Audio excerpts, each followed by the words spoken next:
sektor pendidikan, ekonomi, lalu kesehatan, infrastruktur, itu tantangan yang berat ya.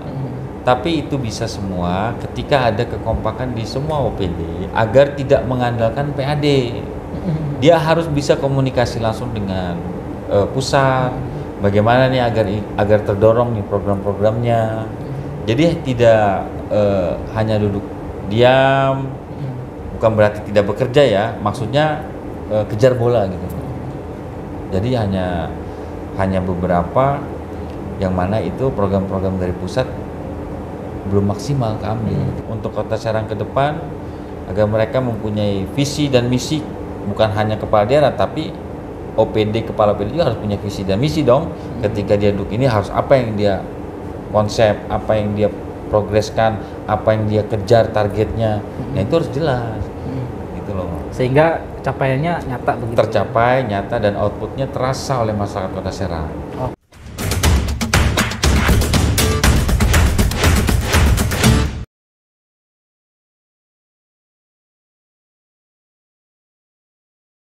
Assalamualaikum warahmatullahi wabarakatuh, Sobat Kabar Banten.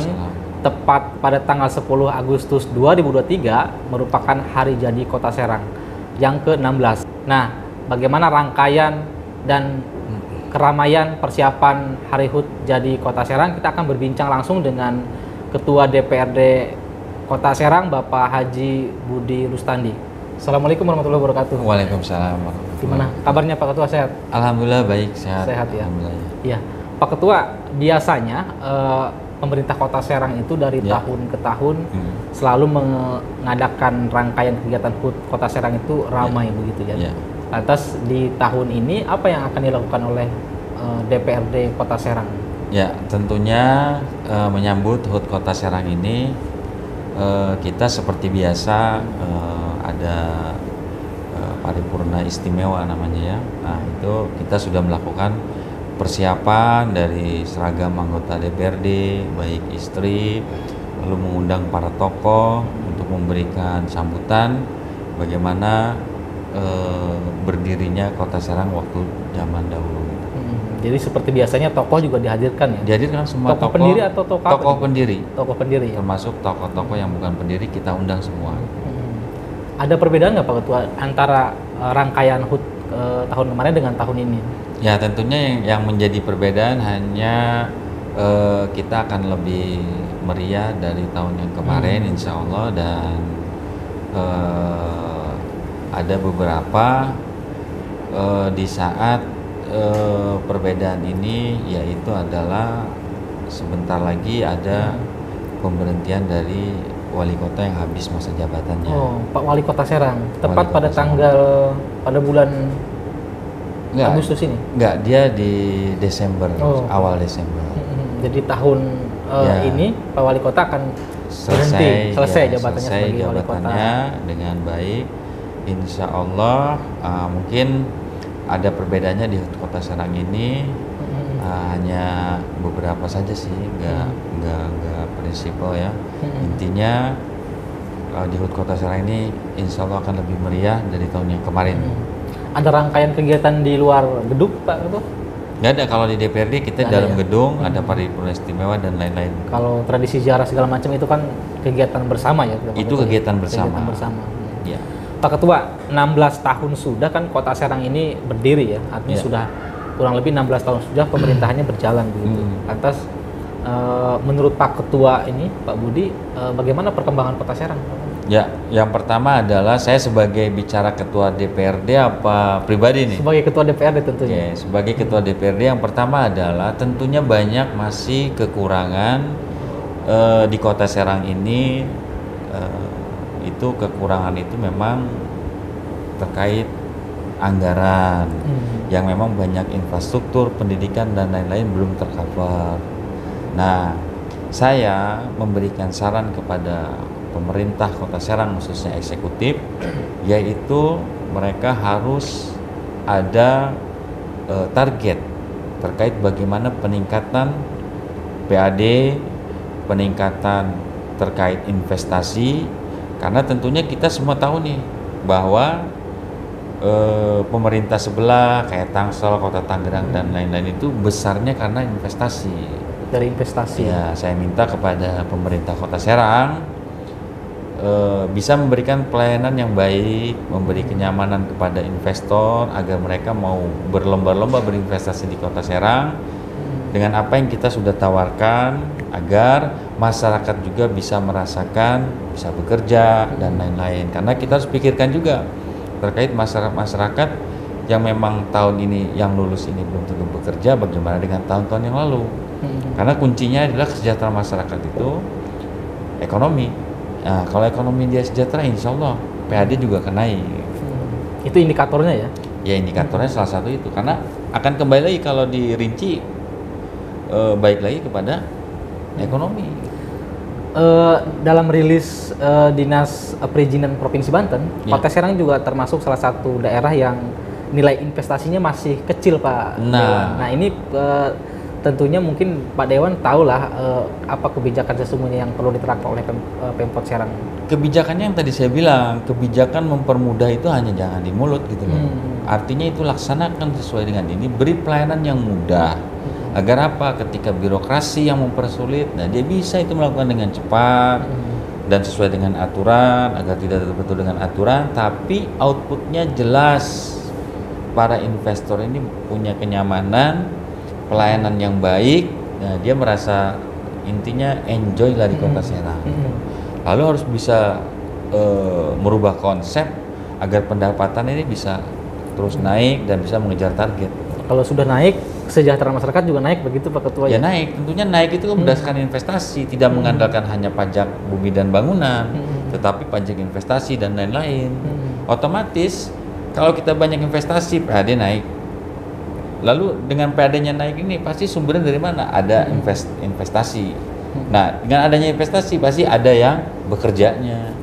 Nah, terutama harus wajib masyarakat Kota Serang yang harus bekerja di daerahnya. Investasi masih minim, PAD masih berkurang tadi ya, masih kurang lah begitu ya. Nah, selama ini Pak Ketua melihat apakah aspirasi masyarakat Kota Serang begitu ya, setiap kali yang dihimpun reses, apakah sudah diselenggarakan oleh OPD terkait begitu? Beberapa sudah. Karena terbentur oleh anggaran ya. Makanya saya sih berharap infrastruktur seperti kita contohkan jalan, agar eksekutif merubah konsep yang misalkan di persawahan itu jangan di hot mix tapi di betonisasi, agar tidak ada lagi pembangunan, dia akan lebih bertahan dan kuat gitu. Kalau muatannya misalkan kalau di persawahan dia pakai dipakai untuk muatan-muatan berat seperti muat gabah dan lain-lain. Jadi jangan asal membangun infrastruktur jalan lah gitu ya Pak Ketua ya? Iya, merubah konsepnya memang sesuai aturan seperti itu, tapi harus dirubah dengan kebijakan agar nanti lebih prioritas adalah betonisasi. Oke. Masih ada yang belum terrealisasi aspirasi masyarakat. Ya, nah, banyak. Pak, ya banyak ya. Banyak. Dan bahkan Kota Serang ini beberapa bulan yang lalu itu diklaim sebagai kota yang tanda kutip belum layak dikatakan sebagai ibu kota provinsi, Pak Budi. Nah, itu ya belum layaknya kan dari faktor apa dulu nih? Itu harus dijelaskan dulu. Salah satunya publik mungkin melihat infrastrukturnya masih bolong-bolong. Nah, itu tanggung jawab siapa? Ibu kotanya siapa? Kota Serang adalah ibu kota provinsi Banten. Memang kita lagi ngurus nih. Dari Dewan mengajukan kepada Biro Pemerintahan Provinsi Banten agar dikeluarkan PP-nya, agar kita punya ketetapan secara undang-undang, agar kita dapat supportnya lebih daripada kabupaten kota lain. Apa kekuatan PP dari PP yang dimaksud Pak? Ya terkait berdirinya Kota Serang. Kalau ada PP kan dia akan langsung tuh memberikan supportnya. Kalau ini kan bantuan keuangannya cuma kecil, 10, kadang 25, kadang 20 gitu loh. Udah mah PAD kecil. Iya. Kemudian sumbangannya juga kecil begitu ya? Iya, tapi memang ada support dari pemerintah Provinsi Banten yang dikerjakan oleh provinsi yang menjadi kewenangannya untuk Kota Serang ada. Tapi tidak kita menutup mata bahwa yang memang kendala Kota Serang ini terkait anggarannya, bantuan keuangannya kecil. Yang memang seperti jalan-jalan yang panjang ya, yang memakan sekitar di atas 5 miliar atau di atas 3 miliar. Nah itu kan yang ketidakmampuan dari Kota Serang terkait anggarannya harus membagi dengan kesehatan, pendidikan dan infrastruktur. Belum lagi di Kota Serang mungkin Pak Budi juga bisa melihat mungkin ya sampah yang masih mudah dilihat di pinggir jalan segala macam. Itu gimana Pak Ketua? Nah, makanya saya kemarin pernah ada rapat ya terkait di Cilowong ya, bahwa saya menginginkan ke depan setelah MOU dengan pemerintah Tangerang Selatan selesai di stop. Agar apa? Agar lebih konsen kepada masalah sampah masyarakat kita sendiri, khususnya Kota Serang. Kalau kabupaten kan sudah keluar. Nah, tinggal Tangsel nanti setelah kontrak selesai MOU di 2023 ini selesai, agar konsen kepada Kota Serang. Jadi diputus konsen persoalan sampah di Kota Serang. Kita konsen di Kota Serang saja gitu loh. Karena apa? Daya tampung Cilowong itu kan bisa pernah ada proyeksi kan bahwa itu tidak berumur panjang lah, harus dibenahi, harus diluaskan lagi. Nah itu kan butuh anggaran besar. Nah saya harap kepada Kepala Dinas Lingkungan Hidup agar bisa menyengket anggaran di pusat, program-program pusat, bahwa ini kita nih sudah sampah ini sudah gimana ya, kalau nggak dibangun itu bakal nggak bisa nampung ya, kita kayak gimana, apalagi nampung daerah orang. Iya.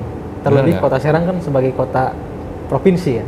Nah harusnya itu karena ya harusnya provinsi membantu juga gitu loh, karena waktu itu saya pernah rapat nih dulu, sebenarnya berapa kebutuhan agar Cilowong ini bisa menampung sampah dengan baik dan tidak ada masalah gejolak di masyarakat. Sekitar untuk kita menampung itu sekitar 150 miliar kalau nggak salah. 150 miliar. 150 miliar dengan program di setiap kecamatan juga dibikin sebagai wadahnya. Setiap kecamatan. Jadi tidak harus didaur ulang di Cilowong. Jadi ada pengolahan kecil sampah di setiap kecamatan ya. Nah, di setiap kecamatan itu akan mempermudah orang mengangkut. Jadi biaya operasional bisa kecil karena dekat gitu. Tapi kalau untuk mengandalkan PAD Kota Serang belum sampai ke sana ya? Belum sampai PAD kita aja ya, kalau kita itu ya habis di situ aja gitu. Jadi masih butuh bantuan pusat dan Provinsi Banten begitu. Iya. Pak Ketua, tadi saya menarik akan diputusnya kontrak sampah dengan Kota Tangerang Selatan begitu ya. Setahu publik kan juga Kota Tangsel tidak hanya membuang sampah tapi ada kontribusi ke terhadap PAD. Iya. Sekarang begini. Bukan diputus ya, tapi habis MOU-nya tidak diperpanjang lagi. Oke.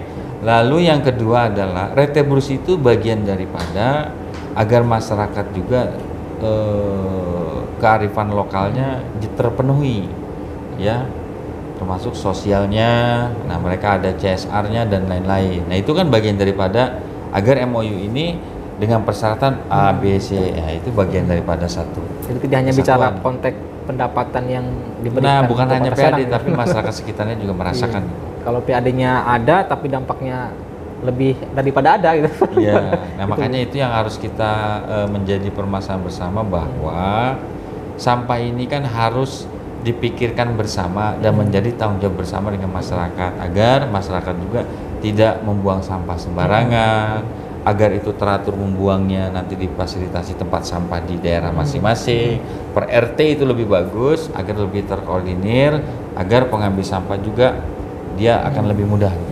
Penting nggak itu partisipasi masyarakat Pak Ketua dalam menangani sampah begitu, paling tidak membuang sampah sembarangan begitu? Itu sangat penting sekali, dan bahwa kalau tidak ada partisipasi dari masyarakat ya malah kita sia-sia.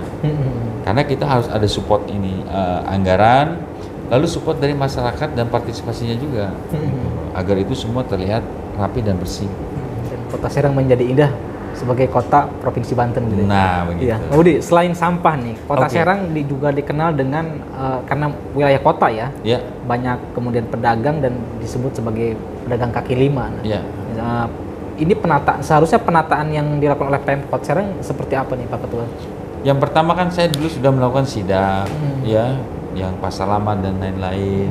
Nah penertiban ini kita sudah melakukan pengawasannya sebagai tupoksi saya sebagai lembaga DPRD atau legislatif, bahwa apa yang sudah kita lakukan ini harusnya dilaksanakan dengan baik dan tidak terulang kembali. Tapi nyatanya kan masih kembali seperti ini.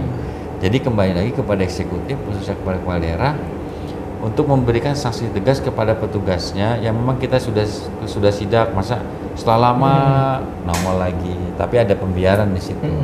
Kan tidak mungkin saya juga harus menyidak terus tanpa ada dukungan support dari eksekutif sendiri gitu loh. Sedangkan dia yang punya kewenangan dalam eksekusi sesuai dengan perda. Jadi harusnya sistem kebijakannya berjalan begitu ya, Pak? Sistem kebijakan itu harusnya berjalan dengan baik gitu, dan tidak ada kegaduhan di bawah. Dalam waktu beberapa tahun ke depan, Pak Ketua, apakah memungkinkan Kota Serang untuk menata kembali PKL begitu? Misalkan seperti di Pasar Ciruas yang dulu kan kalau tidak salah pernah ditertibkan dan rapih begitu ya. Apakah itu masih memungkinkan, Pak Ketua? Kalau Ciruas kan bukan wilayah Ciruas, Pasar Rawu ya. Ya bisa memungkinkan, itu semua tergantung kepada eksekutif, tergantung ketegasannya dalam rangka menertibkan menjadi pasar yang bersih, nyaman dan asri. Nah itu semua kita sudah melakukan kan. Rawu kan dulu pernah ramai itu, saya tuh turun kan dengan eksekutif, ya pada akhirnya ya begini lagi. Saya juga bingung, sedangkan kewenangan saya hanya bisa mengawasi, tidak bisa sampai eksekusi. Karena pelaksananya lah pemerintah dan sebagai kebijakan. Ya, baik itu. Pak Ketua, nanti kita berbincang lagi, Sobat Kabar Banten. Kita akan melanjutkan perbincangan dengan Pak Ketua DPRD Kota Serang, Pak Budi, setelah yang satu ini.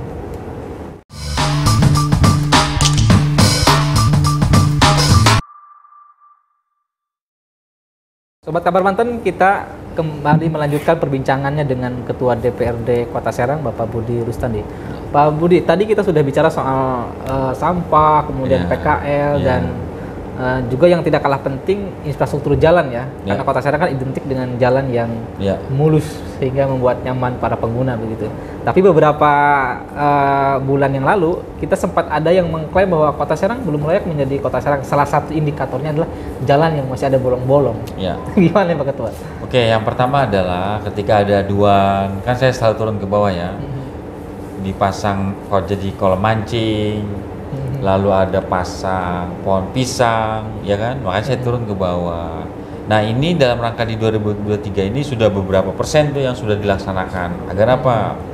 Agar kalau kita kan ada lelang, ada yang penunjukan langsung. Makanya sifat yang lelang ini kadang-kadang yang menjadi kendala adalah terkait setelah dilakukan lelang ada aja gagal lelang lah dan lain-lain. Makanya kita support kepada eksekutif untuk melakukan penunjukan langsung juga. Jadi agar bisa langsung terasa ke masyarakat, percepatan pembangunannya juga terasa.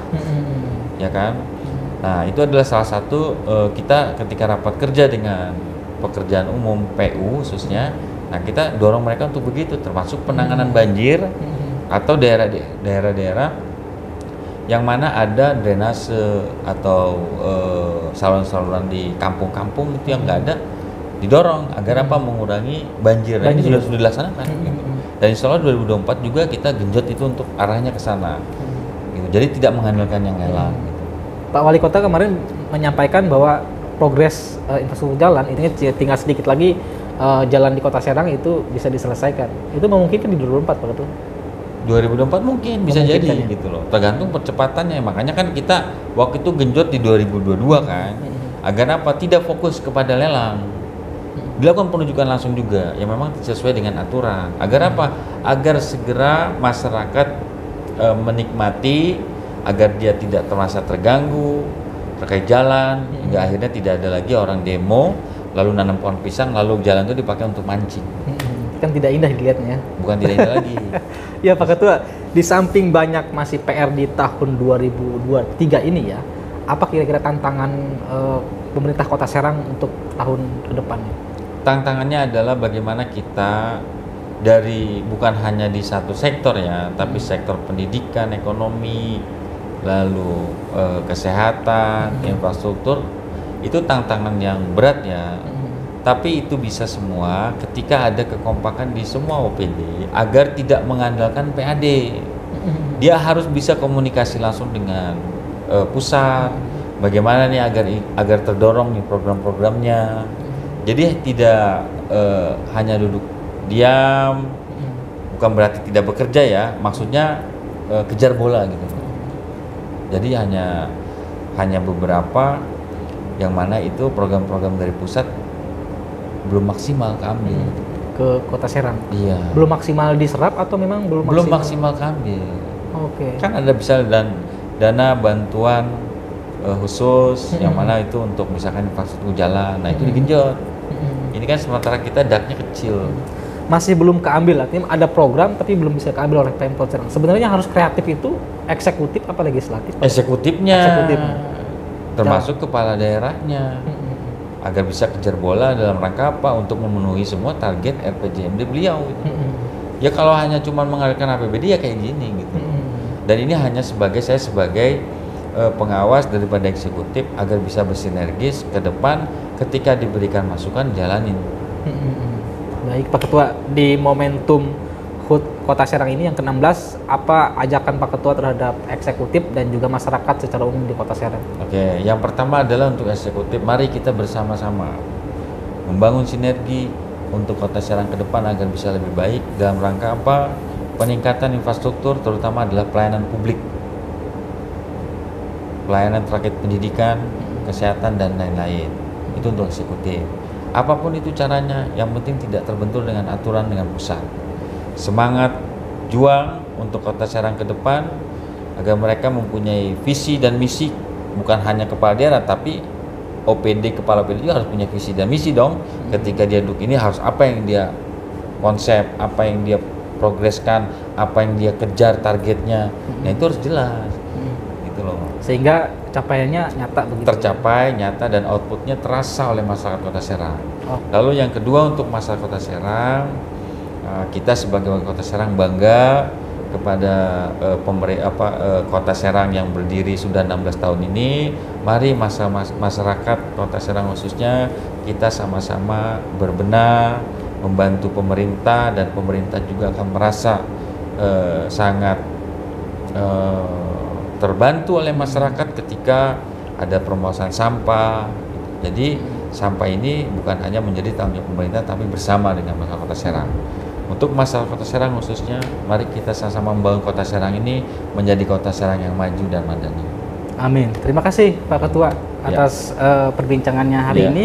Sobat Kabar Banten, itulah perbincangan saya dengan Ketua DPRD Kota Serang, Pak Budi Rustandi, politisi dari Partai Gerindra. Ikuti terus rangkaian kegiatan HUT Kota Serang dan sampaikan apa yang menjadi keinginan masyarakat Kota Serang. Kita tutup secara bersama. Assalamualaikum warahmatullahi wabarakatuh. Waalaikumsalam.